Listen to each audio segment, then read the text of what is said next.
Las 95 tesis de Martín Lutero.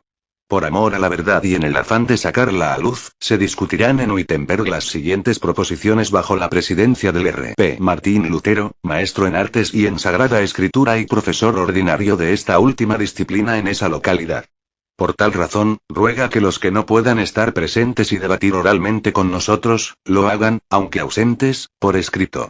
En el nombre de nuestro Señor Jesucristo. Amén. 1. Cuando nuestro Señor y Maestro Jesucristo dijo: haced penitencia, ha querido que toda la vida de los creyentes fuera penitencia. 2.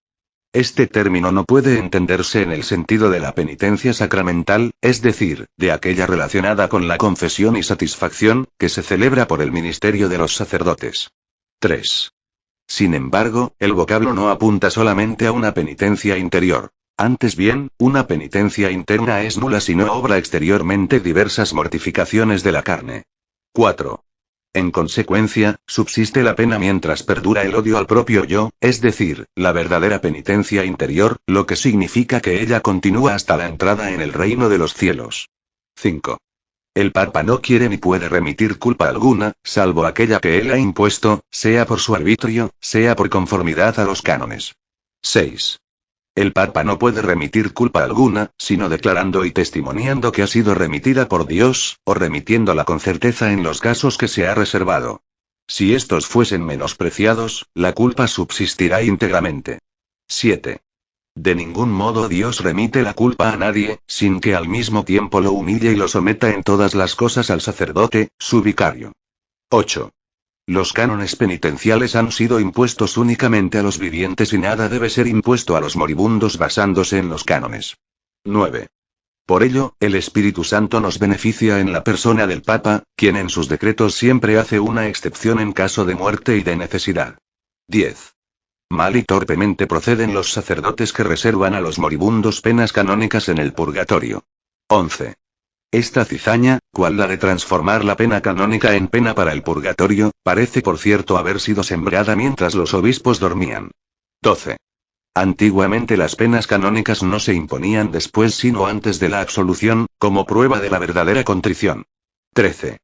Los moribundos son absueltos de todas sus culpas a causa de la muerte y ya son muertos para las leyes canónicas, quedando de derecho exentos de ellas. 14. Una pureza o caridad imperfectas traen consigo para el moribundo, necesariamente, gran miedo, el cual es tanto mayor cuanto menor sean aquellas. 15. Este temor y horror son suficientes por sí solos, por no hablar de otras cosas, para constituir la pena del purgatorio, puesto que están muy cerca del horror de la desesperación. 16. Al parecer, el infierno, el purgatorio y el cielo difieren entre sí como la desesperación, la cuasi desesperación y la seguridad de la salvación. 17. Parece necesario para las almas del purgatorio que a medida que disminuya el horror, aumente la caridad. 18. Y no parece probado, sea por la razón o por las escrituras, que estas almas estén excluidas del estado de mérito o del crecimiento en la caridad. 19. Y tampoco parece probado que las almas en el purgatorio, al menos en su totalidad, tengan plena certeza de su bienaventuranza ni aun en el caso de que nosotros podamos estar completamente seguros de ello. 20. Por tanto, cuando el Papa habla de remisión plenaria de todas las penas, significa simplemente el perdón de todas ellas, sino solamente el de aquellas que él mismo impuso. 21. En consecuencia, yerran aquellos predicadores de indulgencias que afirman que el hombre es absuelto a la vez que salvo de toda pena, a causa de las indulgencias del Papa. 22. De modo que el Papa no remite pena alguna a las almas del purgatorio que, según los cánones, ellas debían haber pagado en esta vida. 23.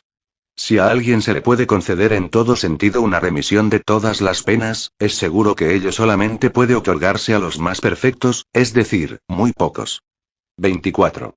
Por esta razón, la mayor parte de la gente es necesariamente engañada por esa indiscriminada y jactanciosa promesa de la liberación de las penas. 25.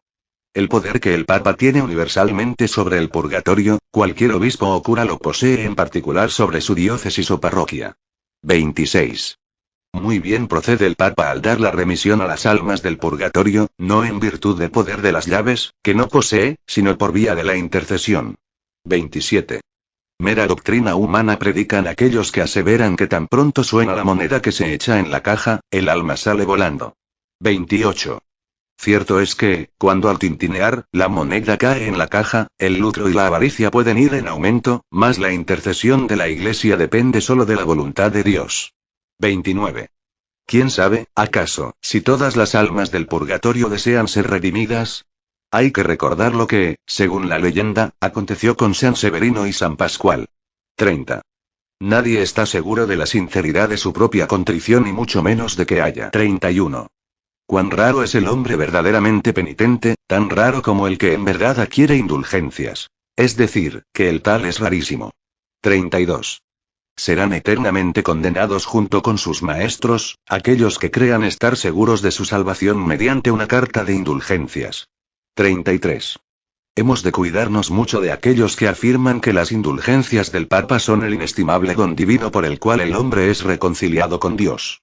34. Pues aquellas gracias de perdón solo se refieren a las penas de la satisfacción sacramental, las cuales han sido establecidas por los hombres. 35. Predican una doctrina anticristiana aquellos que enseñan que no es necesaria la contrición para los que rescatan almas o confesionalía. 36. Cualquier cristiano verdaderamente arrepentido tiene derecho a la remisión plenaria de pena y culpa, aun sin carta de indulgencias. 37. Cualquier cristiano verdadero, sea que esté vivo o muerto, tiene participación en todos los bienes de Cristo y de la Iglesia. Esta participación le ha sido concedida por Dios, aun sin cartas de indulgencias. 38.